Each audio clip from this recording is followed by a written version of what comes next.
Hi, I'm Heidi Pickett with the Tie. Welcome to our quarterly State of Avalanche call. Joining me today from Avalabs is John Nahas, Chief Business Officer, and Morgan Krupetsky, Senior Director of Business Development, Institutions, and Capital Markets. So we're going to cover several topics around Avalanche and the broader ecosystem, including Avalanche 9000, gaming, a glimpse into 2025, and so much more. A lot to cover. Just as a reminder, this information is contained in this webinar for informational purposes only and should not be considered as investment advice. With that, let's get started. So very big news with the launch of its largest network upgrade to Avalanche ever in its history, Avalanche 9000 or Etna. What is it? Why is this important? How does it affect different members of the community? I'll jump in here, Heidi. Thanks for having us. It's great to be back with you and with the Tie today. We're really excited. So Avalanche 9000 is the umbrella term kind of for all of these upgrades that we've recently launched that I think take Avalanche to the next level. It's the largest upgrade in the network's history and really the culmination of a vision that started over 5 years ago with the white paper. So it does a bunch of community proposals, but the crux of it really, first things first, transitions to layer one blockchains. So for the longest time, we'd been talking about what we called subnets, which were subnetworks or sovereign chains that could be launched on the Avalanche network. Well, we thought long and hard and figured we need to change the name to something that's more relatable. And instead of coming up with some name that crypto people love to come up with, we just figured, let's call it what it is. And they are Avalanche layer one blockchains. So they have their own validator sets. They can run on their own. Think of Avalanche really as a highway, right? We've seen kind of the Ethereum network as an inverted pyramid. We've seen other new blockchains, high performance blockchains, as a large pipe that just infinitely gets larger and everything goes through it. With Avalanche, we have our C chain, which I'll talk about in a minute, but we also just add more chains and horizontally scale the network to work interoperably between private permission public, and public permissionless networks. Secondly, we allowed for a reduction in economic barriers. So when we first launched subnets and we did the private permission and the permission public, of which there's about 60 live on mainnet now, 37 or so of those projects have launched. We have over 100 on testnet. That was being done with the need to stake AVAX to validate the primary network as well as your own L1. Well, we got feedback from the community, from enterprise institutions and builders alike, saying that was a really high barrier of entry and a big upfront cost. Also, some people want to have their own chain and not have to validate the primary network for compliance reasons and other things of that sort. So what we did is we reduced the barrier of entry, we reduced the cost, and now each validator has a pay-as-you-go model where they pay a small fee back to the P chain in order to launch their own chain. So that's kind of dropped the cost drastically from 2,000 AVAX per validator staked to 1.33 AVAX per month. So it's 99% cheaper now to launch a layer one blockchain. And we really think, when you look at other ecosystems, the ease in which launching a token or an application happens elsewhere or even on the C chain, we want to make it that easy to launch your own dedicated blockchain for your business, your institution, your use case, or for whatever innovative reason you have. So, it's just beneficial for developers. It's easier and cheaper. The validators, it's a reduced cost. And for institutions, it gives them that regulatory flexibility. And additionally, we've dropped the fees on the C chain.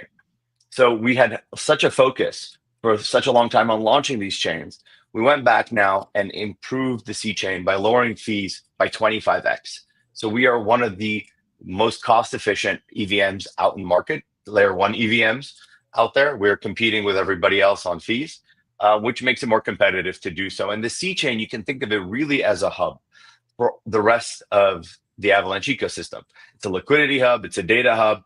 Your sovereign chains can move their tokens onto the C chain, have them traded there on a DEX. You could put them up for collateral on an Aave Banki and borrow against them. So you start to see the C chain really as that hub for the rest of the ecosystem. And then just kind of building on that, how do you think about the permissionless L1s and, in terms of the broader Avalanche network? So this is, I think, one of the most exciting things for us, right? As I mentioned, we have so much growth and excitement around private permission chains, and then permission public chains, especially with gaming and enterprise.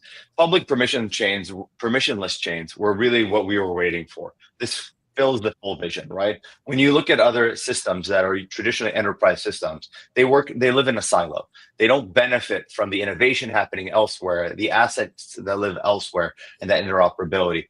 Public permissionless chains for us really drive home the innovative side of Avalanche, the builders, the developers, the people who from day one have a fantastic idea to build something and can use a blockchain from day one, right? So I like to make an analogy like if Telegram, right, was able to launch with a blockchain from day one. They don't need a whole team of platform engineers. They don't need distributed systems engineers. They don't need any of these things. So for us, the permissionless chains and the ability to launch them really is kind of like a WordPress moment we believe, for blockchains in general, so that anybody, a two-person team or whoever it may be, can launch their own blockchain to service their business, their application, their needs from day one with reduced costs, and have that interoperability with other legacy systems that might be moving on chain in a permission fashion.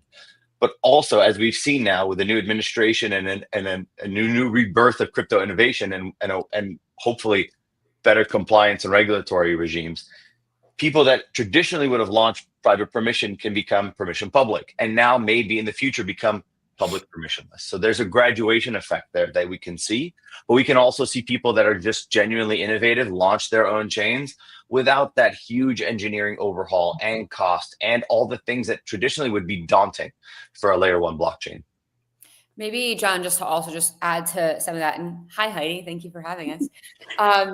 From a permissionless permission versus permissionless standpoint, the technical definition that we use to delineate permissionless versus permission is specifically as it relates to the validator set. So to John's point, he mentioned there are 60 L1s within the Avalanche ecosystem that are fully live and in production. To date, they've only had permissioned validation, meaning the validator set was defined to a particular group depending on a variety of different types of criteria that is set by the particular company that's building on that purpose-built chain. With permissionless, with the idea of permissionless L1s, it introduces in production the potential to have permissionlessly validated networks. And so if you are a DeFi protocol or a gaming company, as an example, you're now able to use your token as the native staking token of the network and allow anyone who has possession of that staking token to stake and validate that network. And so, again, to John's point, if you have an embedded community, if you have embedded product market fit, theoretically that community, right, or that investor base or whoever it is that has an interest in seeing your kind of protocol succeed, now will have a vested interest in validating that network and therefore reaping true value and benefits and utility of not just that project token, right, but of powering the transactions on that network. So I think we're going to start to see really interesting models and dynamics as it relates to kind of bootstrapping a validator set and seeing not only permissionless L1s launch from the beginning, but also, to John's point, seeing historically permissioned L1s now kind of migrating to permissionless validation, which we'll talk about later. But I think we'll see a lot of really interesting kind of dynamics stemming from this, which is now possible with the Aetna upgrade. Thanks, Morgan. We use a lot of jargon in this industry, and I was just guilty of that myself, and I'm oftentimes critical of that. Step back, But what essentially you see is in the early days, right? If I was to draw a parallel, the early days of the internet, you had private institutions and groups running their own servers, right? It's like an intranet to internet moment where you were able to connect all these things. And whether it's FEMA that we've worked with or some of the best institutions that Morgan has brought to the table, we've been able to do that on the private side for people to get their toes wet with blockchain and utilize the technology. And now we see it on the innovation side. There'll be, tens, if not hundreds of chains launching. Some will be succeeding, some will be thriving, but you're really creating these economies and you're allowing these economies and these communities to really scale, but to also work with others, right? So in the future, you can have a state DMV work with another state DMV's chain and have an interstate title transfer system. You can bring USDC from the C chain and allow for stablecoin payments.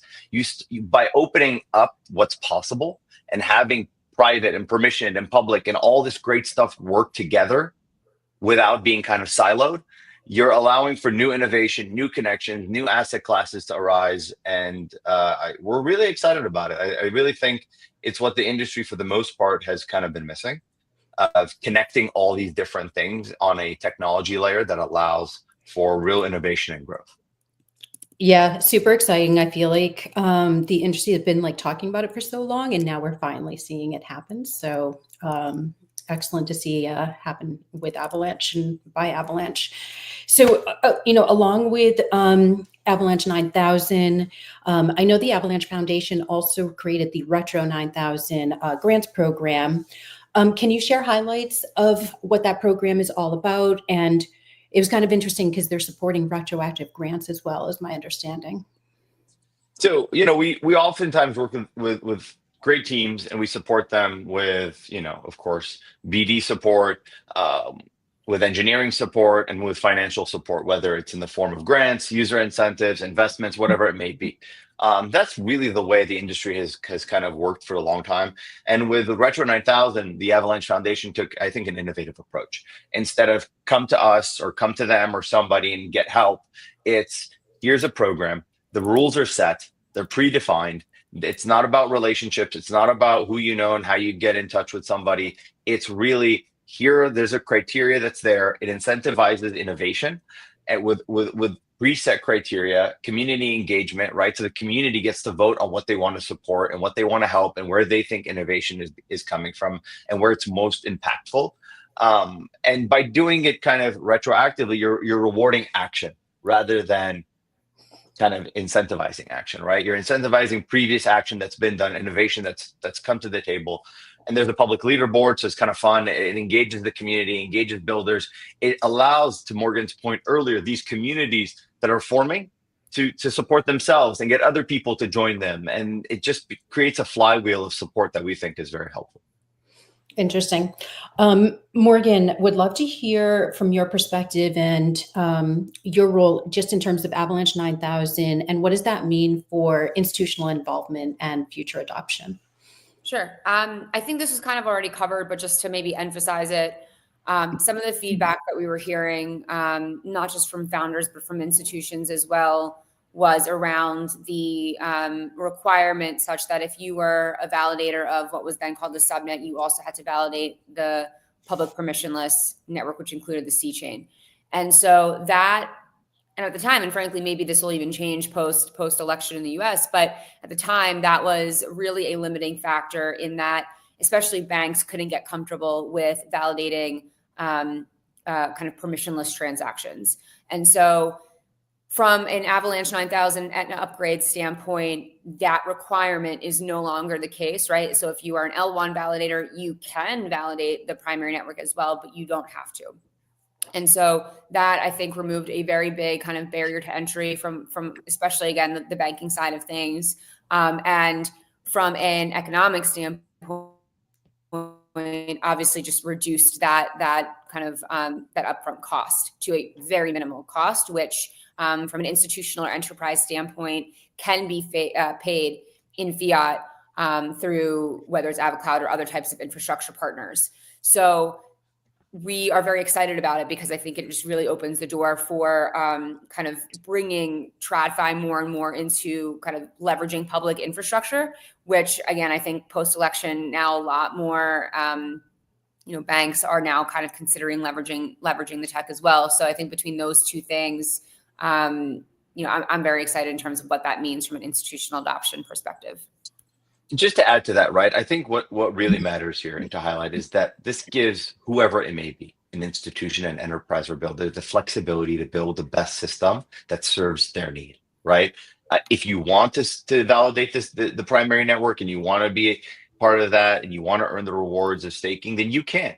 If you don't and you want to run your own chain on the side or secure chain or whatever it may be, it allows for that. We just recently launched a chain in the Kingdom of Saudi Arabia, and the requirement there, based on the rule sets that they needed and the government support that they were getting, was that all the nodes had to be in country.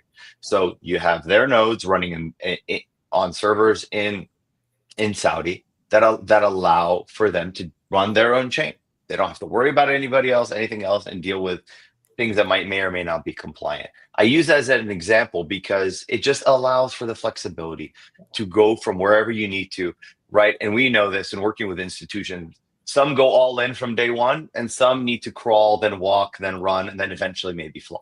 So depending where you are on that spectrum, you can jump in and start from that point without having to be zero sum, which I think for the most part, I love the vigor in this industry, but people are oftentimes very black and white with it has to be this way or it has to be that way, and there's nothing in between. And the real world and business and developers and builders are not that way. They're practical and they want the best solutions that bring them to market as quick and as inexpensive as possible. So is it safe to say flexibility without the complexity? There you go. Oh, I like that. That was so much more succinct than what John just said. I can say a lot of words. I just use a lot of words, guys. Heidi, we need to spend more time together. You can just truncate everything I say. But you said it spot on, if that's what I came away with. So well done. Heidi GPT, I like it. There you go. So Avalanche, or AvaCloud rather, just upgraded its offering through the acquisition of EtraPay. So maybe talk about what does this acquisition mean going forward? What opportunities does it bring? Sure.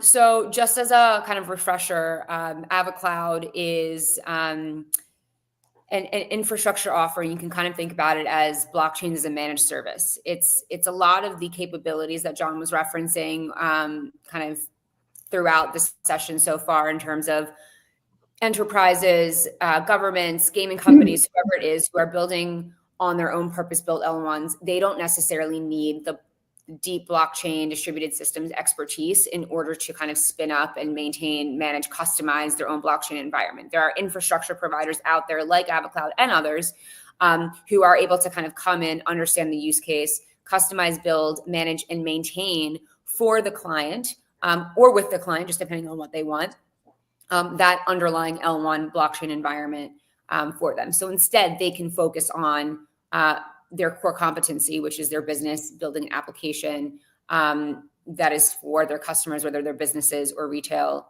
so on and so forth. And so AvaCloud is really kind of one of those infrastructure providers that really helps clients get to production as quickly and easily with their own L1 environments. With that, to your point, Heidi, they acquired a company called EtraPay, which is focused on privacy, to really expand their products and services and capabilities, and really their differentiated product set compared to maybe some others out there in the industry, which enable different types of privacy solutions, which I'll talk about in a second. But it's something that I think has really kind of served to differentiate them versus others.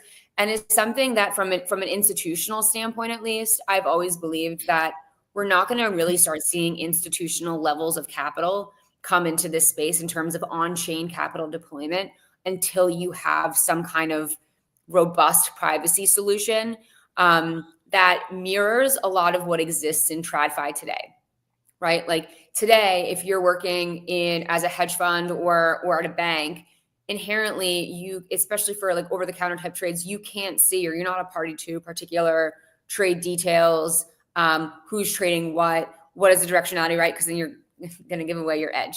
And so generally speaking, in TradFi, the details of a particular transaction are limited to those parties who need to know the details of that transaction, which is usually the bank and the asset manager, or the bank and the corporate, or whichever two parties are kind of engaging in that transaction. And so AvaCloud Privacy Solutions effectively allows two transacting parties within a transaction to limit certain trade details or transaction details to those who need to know, kind of mirroring what exists in TradFi. So from an AvaCloud Privacy Solutions standpoint, we had the team effectively work with and partner with JP Morgan, which is now rebranded from Connexus Digital Assets, from Onyx Digital Assets to Connexus Digital Assets, in their work on privacy, because they too realize the importance of privacy in the on-chain space. And so with them in particular, they demonstrated 3 particular use cases using a combination of ZK, FHE, and MPC, where they have a variety of different solutions that plug in just depending on the particular use case to demo three different things. One, portfolio and wallet balance privacy, right? So if you're a fund and you're trading on chain and you have a bunch of different assets, you obviously don't want anybody else to see the constituents of your portfolio. And so AvaCloud's kind of privacy solutions now enable an institution to obfuscate their wallet and balance privacy. In addition, what was kind of demonstrated was the fund subscription and onboarding of an institution into a particular fund. And so obfuscating that kind of onboarding as well as fund subscription, and then finally abstracting away secondary market trading, right? So abstracting away who's buying what of how much and at what price. And so all those things, I think, as I'm explaining, you can kind of see how that might be relevant in other types of use cases. It doesn't have to be from a private fund standpoint, but those three things were demonstrated. And I think, since then we've seen a lot more kind of inbounds from various types of institutions wanting demos, wanting to kind of explore what that looks like. And what's great is that obviously it was deployed on Avalanche on an EVM-based chain.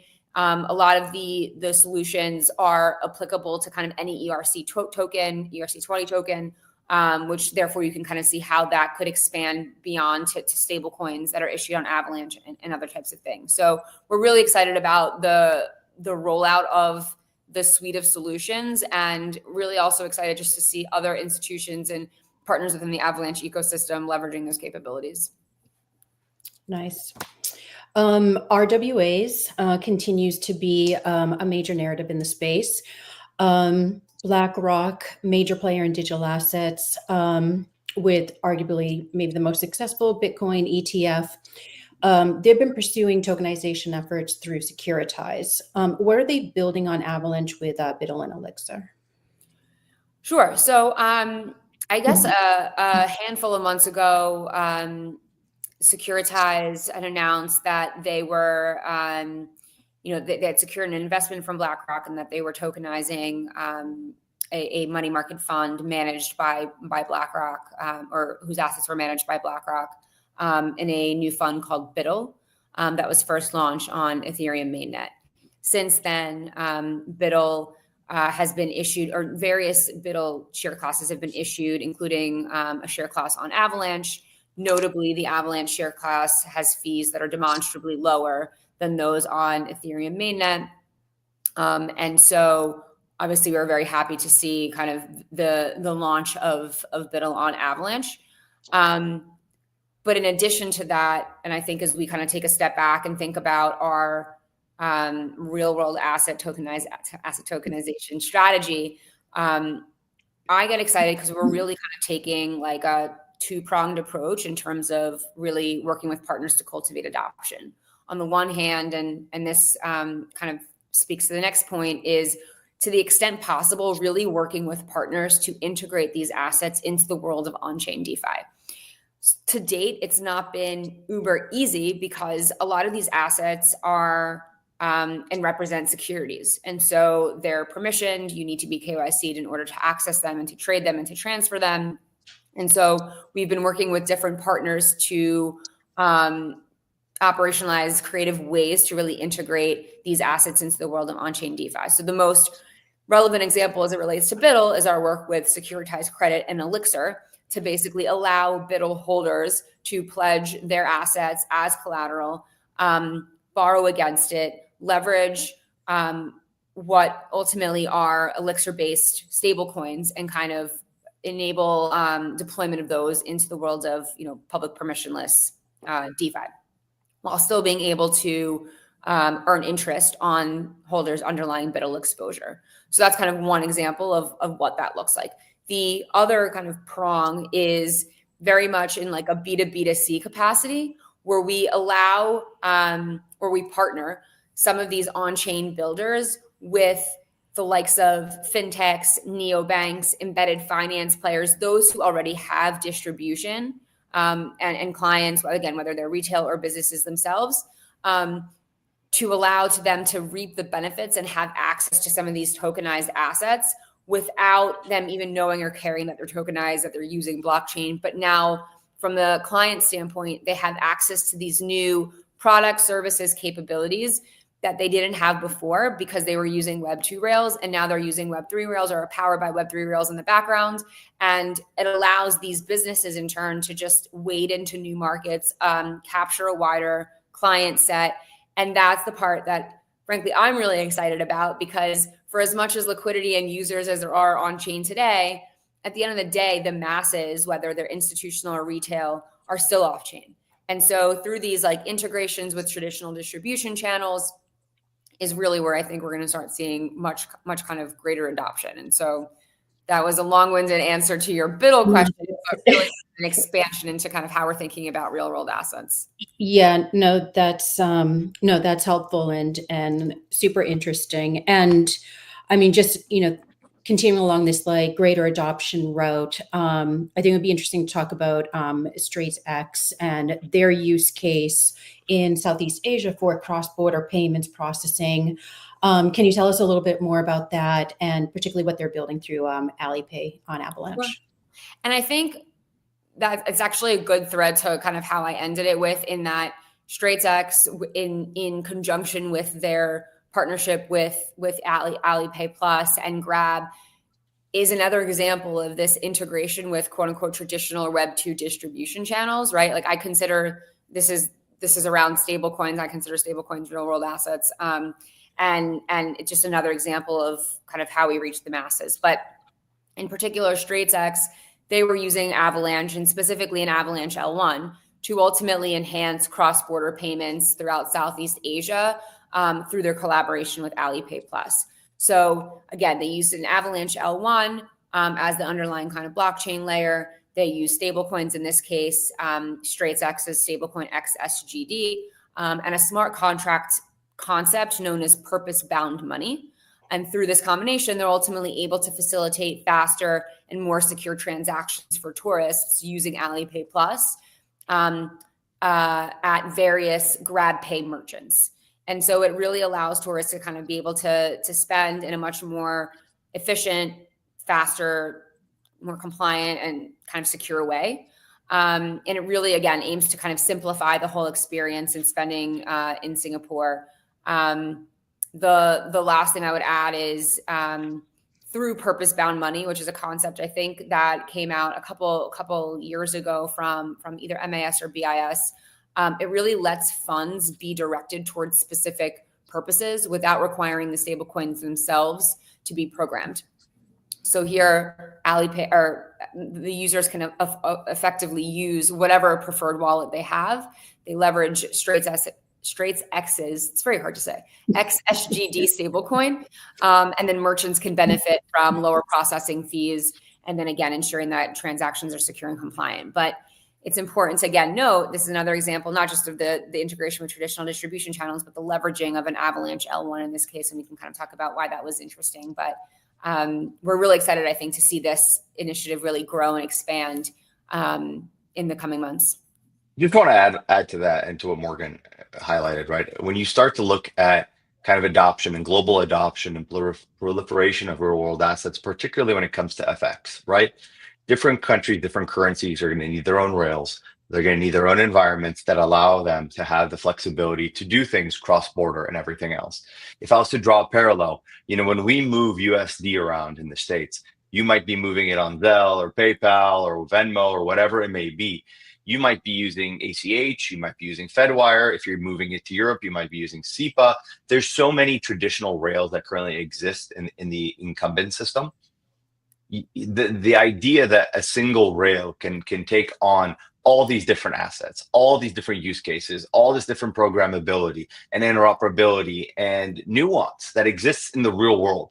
Just putting things on chain simply doesn't erase the nuance that exists in daily life and business and compliance and use cases, right? So this is a perfect example and a first step with us to show how something FX based, particularly with XSGD, can have its own chain and really be a hub for liquidity, but also can be a beacon sending this XSGD out to other chains, other use cases, other applications. And then you start to blow that out with other currencies, with other stable coins, with other FX, and you start to see how a global FX market can really emerge, and how cross-border payments work and remittance can work, and all the different things that for the most part, I believe this industry has practically failed at delivering, right? The first thing that came to mind when people saw the use cases of blockchain and crypto was payments and remittance. Well, we haven't delivered on really any of these things, because I think traditional finance has their rules. They have the world that they have to operate in. And they oftentimes, know that technology can help, but it's not at the level that they need. And people in crypto and in blockchain and innovation just think by digitizing something or putting it on chain, automatically it's going to rain from the sky and everything's going to be great and the whole world will work. The world is nuanced and it doesn't work that way. So we need to not replicate the existing rails but on chain, which is I think what some people think we can do, but innovate new ways to create interoperability and these networks and networks of networks that allow for assets to move, whether it's BlackRock's BUIDL or XSGD or other fiat-based or FX-based tokens and stable coins. So we're really excited about the use case here. They've been fantastic partners, and it's really a first step in a much larger plan.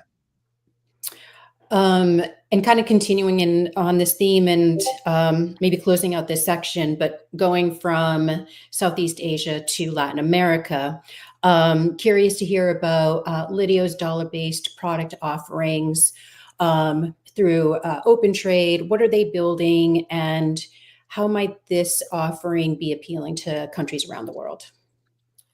Yeah, so this is, again, another example of integrating one of our partners, OpenTrade, into kind of traditional, and by traditional, I guess, using Web2 rails types of companies, in this case, Lidio, which is a Colombian-based company, or Colombian-based neobank. But OpenTrade effectively allows holders of USDC to effectively earn yield on their otherwise non-yield bearing asset. And in this case, OpenTrade, again, very much a B2B2C type of partner, effectively is powering the back end of Lidio's capabilities, which are to bring dollar-based accounts and exposure and dollar-based savings accounts to Colombian locals who otherwise either might not have ready access or who find it cumbersome to onboard or for whatever reason. And so through this partnership, effectively, those Colombian locals now have access to dollar-based savings accounts via Lidio with OpenTrade in the background. They probably don't know or don't care who OpenTrade is. That's ideal. And so in this case, this is just like, again, another example where particularly in Latin America and other emerging markets where people prefer to, are striving to have dollar-based exposure. It's just a very kind of economically feasible way for Lidio to be able to operationalize its like business strategy. And I think they'll ultimately be looking to kind of expand to other jurisdictions and potentially to other products. And it's really using the tech, and the tech being blockchain, tokenization, smart contracts, to, again, enable these like business imperatives for these businesses who again have the distribution, have the real world users. And here too, really excited for kind of what's to come for not just Lidio, but OpenTrade and others this year, where I think a lot of us really are excited to see the promise and adoption of stablecoins beyond like Web3 and crypto native institutions. To take one final stab at this, I think Morgan highlights a lot of amazing use cases. And I think you could see this, right? We have tremendous verticals, whether it's institutions and capital markets that Morgan's working with, or gaming, or enterprise, or sports and entertainment, or DeFi and crypto innovation. What we notice, and the theme that we have, is that tech is global, right? But business is local. The way we do business, the use cases, the developers and the users vary between different jurisdictions. And different localities. And I'm very proud of the work that the international teams that we have been doing, particularly in Latin America, in Singapore, in Japan, and Korea, with the gaming companies there and enterprises there as well, and payments and things that are coming, in our Middle East team in the UAE and in Saudi. and in Turkey as well. So, for as much as we love to talk about technology being a solution, which it is, and inherently being global, a lot of business, a lot of use cases, when this technology meets people, it meets them at the local level, and you need to have access there and to grow a global network. Yeah, super important. I'm glad you called that out, and it's great to see Avalanche focused on that. Having done business and worked with lots of different partners around the world, including Middle East and Asia, it's not one size fits all. And yeah, the technology is great, but it's got to be deployed locally and make sense for the purpose. So glad that you touched upon all the different verticals that you're operating in, because I would love to ask a question about gaming in particular, another hot narrative, and I think tons of potential for blockchain going forward. So Avalanche Gaming broke out with the first crypto-enabled console game, Off the Grid. Pretty sure everybody's heard of it. What has the reception been like, and why is this game considered such a milestone for the network? We're really proud of the work we've done with the Gunzilla team, and particularly with Off the Grid. For those that don't know, Off the Grid is a game developed by Gunzilla Games, and it launched on October 8th. It's quickly rose to the top of the Epic Game Store, with being the most popular free-to-play PC game on release. It's on PS5 and on Xbox. So when you log in and you create a profile, you have an attached wallet to you. So it's been kind of the darling of the news, and I think is one of the breakout stories in terms of adoption. And it's a milestone for Avalanche because it showcases the network's capability, right? To support a high performance AAA game with Web3 mechanics in the background. With such features that are beneficial to players, like digital ownership and play to own mechanics, that reward players for their achievements. And it's really been a breakout. I think in an industry where we hear about like 400 million wallets, which is probably maybe 200 million users, if that max. I think the latest news says that there's about 10 to 12 daily active users in Web3, and we're just in a circle trying to capture those people. Off the Grid alone has 12 million wallets. They do 2.5 million transactions a day. They have 400,000 daily active users that play the game and use this. That is around 10% of the given user base of all of Web3 on this one game, on its own chain on Avalanche. I mean, those statistics speak for themselves. I don't believe any network or any system out there could handle this, and they need their own chain. And I think the architecture of Avalanche illustrates this perfectly.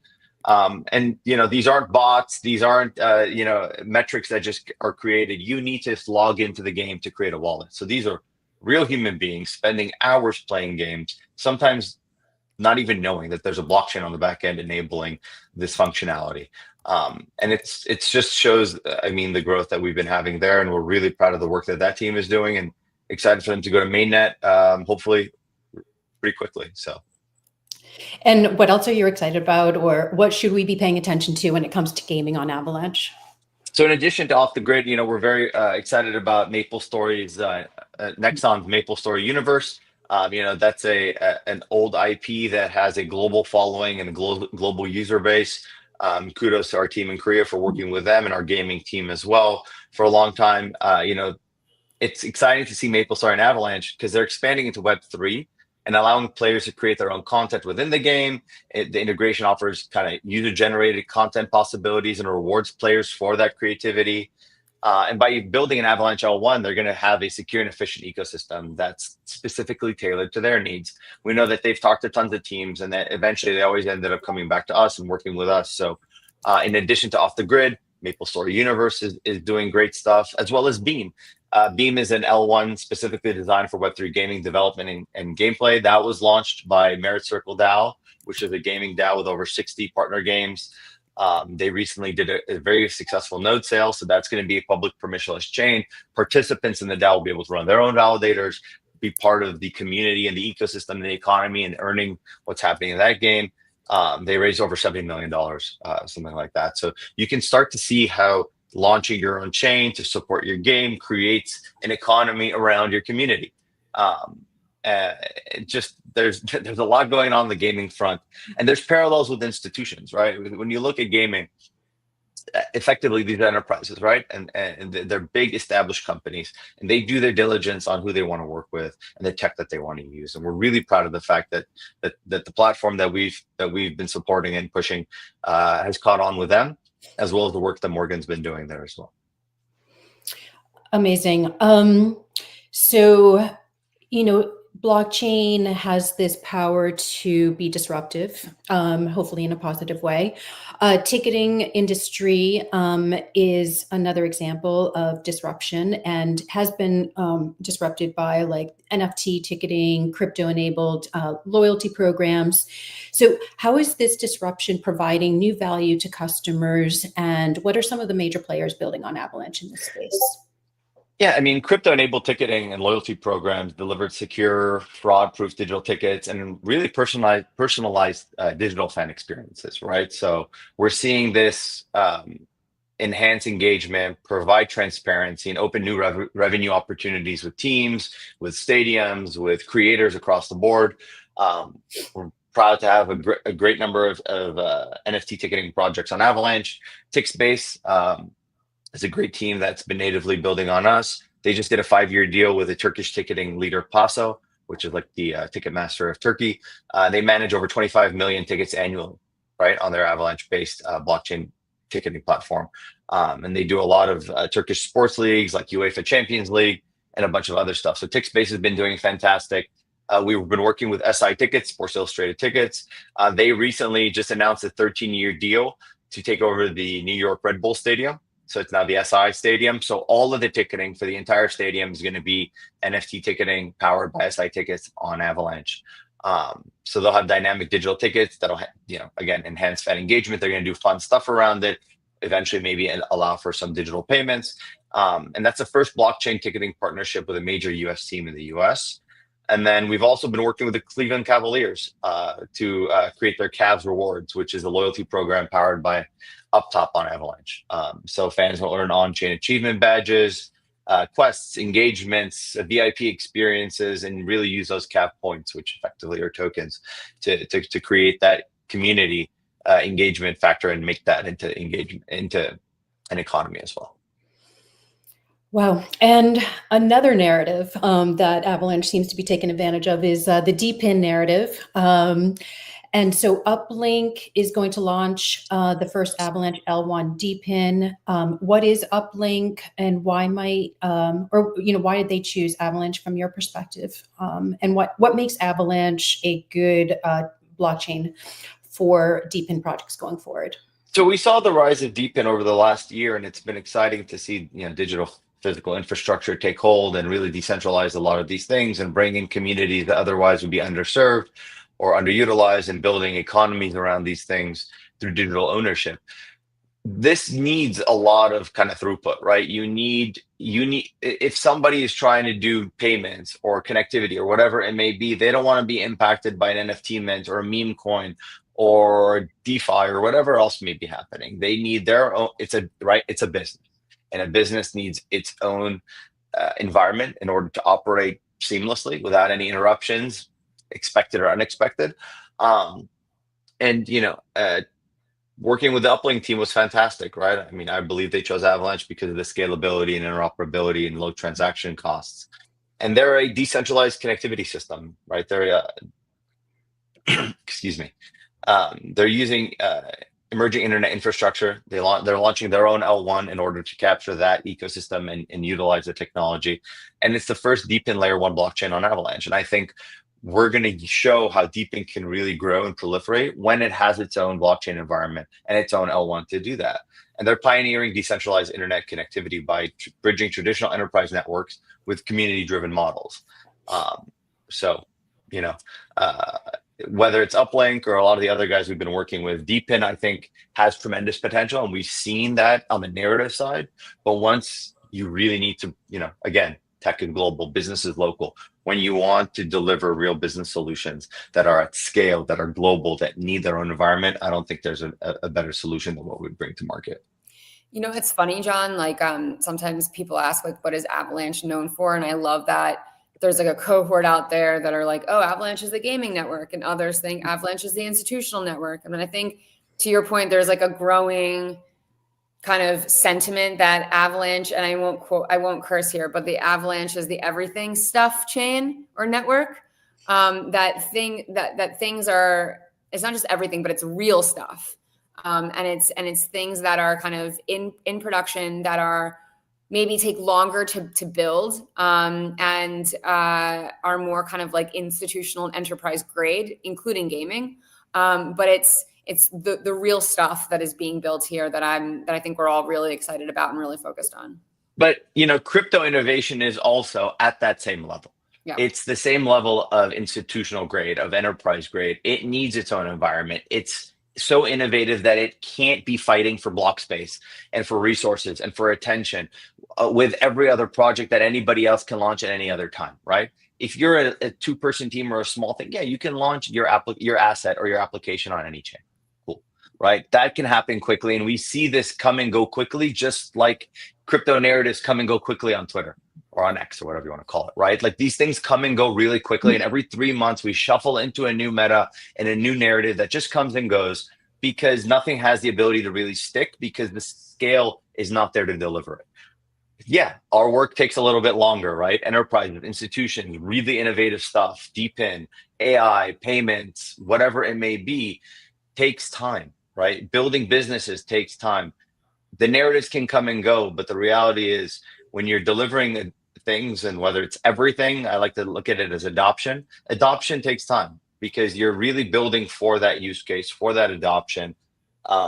Yeah, the real stuff network, I'll call it that, because that's not what people were saying to me recently. They're using other language, but it's the real stuff that is really going to break us out of this constant cycle that we see every 6 months, every year with, oh, crypto's focused on this and now it's that. And AI is very hot now. And of course it will continue to be, but what exists today is not what's going to take hold in the long term, or maybe a few of them will, but they need this scalability and the ability to really launch and to perform and to survive more so than just that short little narrative meta. Morgan, I wanted to ask about the Avalanche card. And so in some jurisdictions, I guess Avalanche users are going to be able to spend their Avalanche and stablecoin tokens through this Avalanche card. Why would somebody want to do that over a traditional credit card? And I don't know, maybe just tell me more about sort of like what's the purpose and, why the Avalanche card in general? Yeah. So it's actually it is actually available to most people in the US and nearly all of Latin America, which is kind of the first geographies from a rollout standpoint. So there's a bunch of us who are all going to be trying it out pretty soon. John, I don't know if you can, but I think we're all very excited about it. I think at the core, it really serves as an uber efficient on and off ramp into and out of kind of the on-chain or crypto space, whether that's in Avalanche tokens or in various stable coins. So if somebody wants to kind of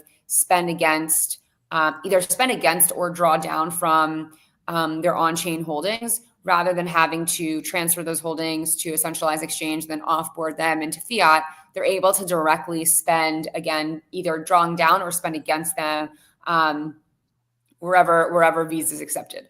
And so that's just like a, low-hanging fruit, really easy and frictionless way to kind of on-ramp into or out of kind of the crypto and on-chain space.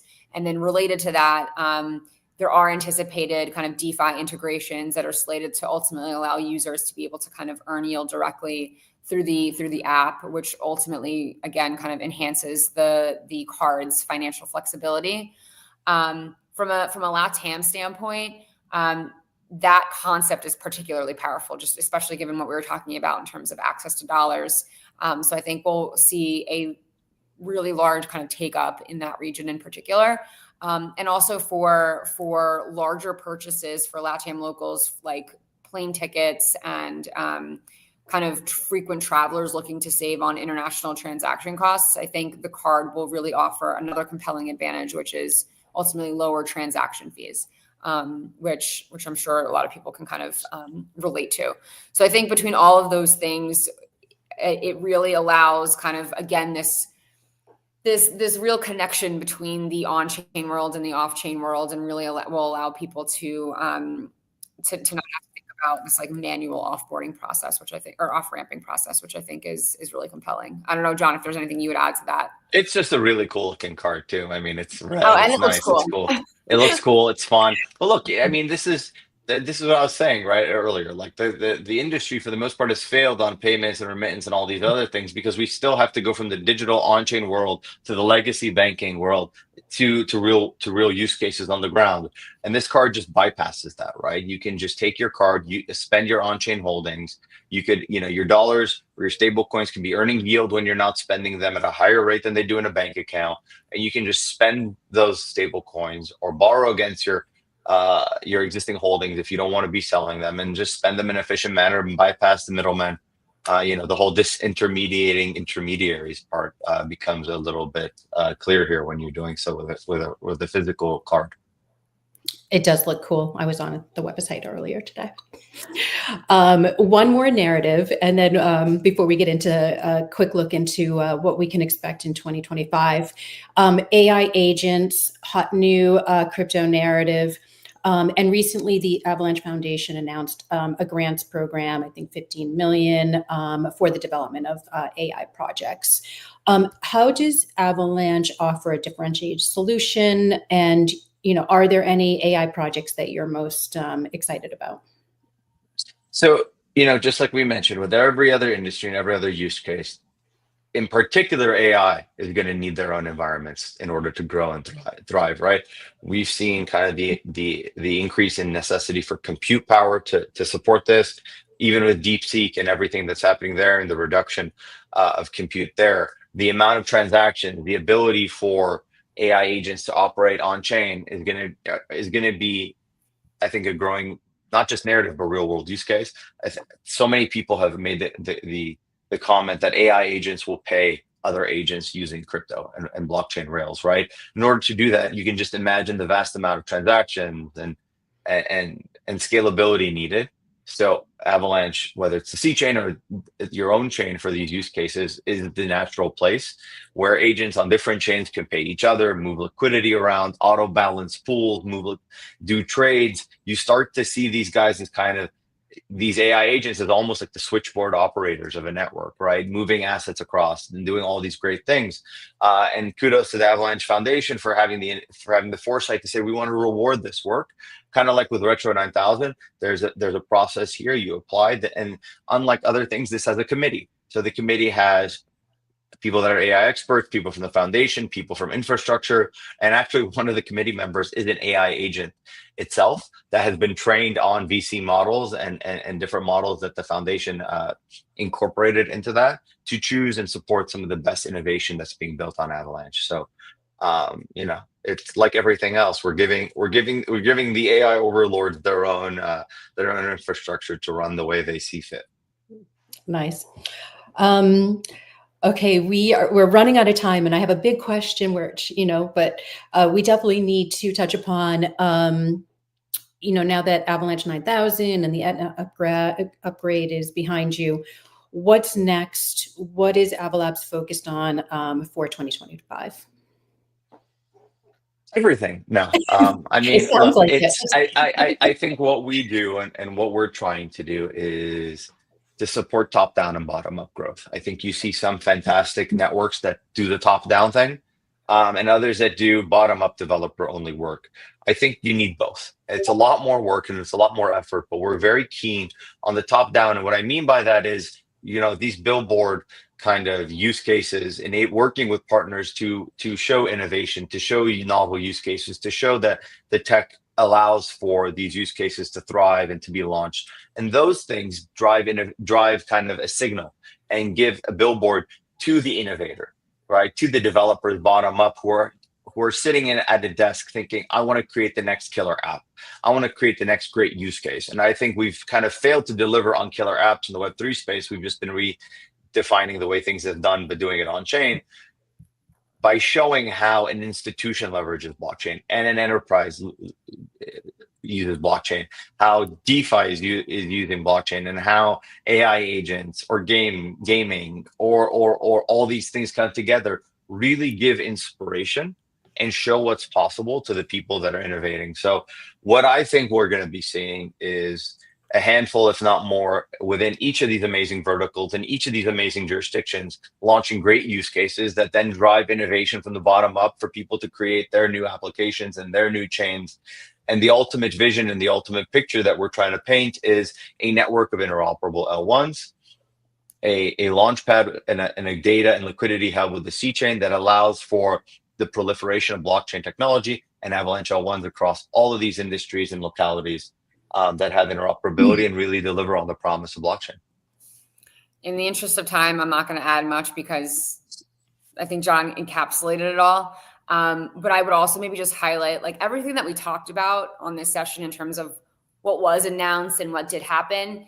Just because we announced it doesn't mean like that's it and like we're moving on to the next thing, right? So I think we all take, from an Avalab standpoint, take pride in really building long-term embedded trusted advisor relationships where we're really, our end goal is not the announcement, right? Like our end goal is adoption and really setting these projects and teams and partners up to succeed on Avalanche. And so for as much as will be new things that we're working on kind of into 2025, everything that we talked about is a continuous kind of process and growth and go to market and expansion. And so I think we're also just really excited to kind of continue growing a lot of those relationships that we've spent, frankly, years cultivating. Yeah. Makes sense. And certainly a great foundation or base to work off from going into 2025. So we look forward to keeping apprised and watching what more comes out. Avalanche Summit just announced will take place in London this year, May 20th through the 22nd. Who's the target audience and what can they look forward to gaining by attending this experience? Morgan, you want to kick this one? Yeah, I mean, I think so. So we've moved to kind of a biannual model where the idea is to have two, because by the way, if you put a summit anywhere, it's geographically annoying for someone to get to, right? So we want to make sure that we kind of capture audiences that are geographically diverse, but ultimately, I would say the audience is definitely the Avalanche community, right? Across all the different verticals, the different partners, investors, founders, infrastructure, and everything kind of that is encapsulated in the community. And then obviously new potential partners who are interested in learning about Avalanche, the community, the different use cases. So it's very kind of broad-based in that way, but very much focused on showcasing what's happening, drawing in new potential partners into the ecosystem, and really kind of, I would say, showcasing like a microcosm of all that Avalanche has to offer. Bringing people together really just allows for that creativity, for those connections that otherwise you wouldn't be able to have, right? A developer building in one part of the world can gain inspiration from someone somewhere else to make a connection. And for us, really, it's exciting to see kind of the broader Avalanche family all together and to make introductions and allow people to really work with each other and get to know each other across all the different verticals and all the different jurisdictions. So we're looking forward to it. And it's a beautiful location. For those that have watched Bridgerton, it's at one of those castles, I think, that's in the show. So my wife is very excited about that. For the first time ever, she's shown interest in wanting to come to a work event with me. So we'll see if that flies. But, you know, they're always a great time. Kudos to our events team. They throw some of the most amazing events in the space. So we're looking forward to seeing everybody there. Yeah, sounds amazing. If somebody is interested and wants to learn more, where should they go? AvalancheSummitLondon.com. Perfect. Very, very intuitive. I believe also early bird tickets have relatively recently gone on sale. So make sure you get yours today. Hard to believe. We covered a lot, but we are out of time, unfortunately. And this wraps up another edition of the Quarterly State of Avalanche Call. For everyone tuning in, I encourage you to visit frostymetrics.com, your one-stop platform for everything Avalanche data. Also, you can see how chill you are with your chill factor score and discover new projects on Avalanche that may be interesting to you. So I definitely encourage everyone to go to frostymetrics.com. John, Morgan, always a pleasure. Congratulations on all the success you've had. Again, looking forward to 2025 and seeing lots of success going forward. and looking forward to another chat next quarter. Thanks, Heidi. It's good Thanks to for be with having you. us. Thanks.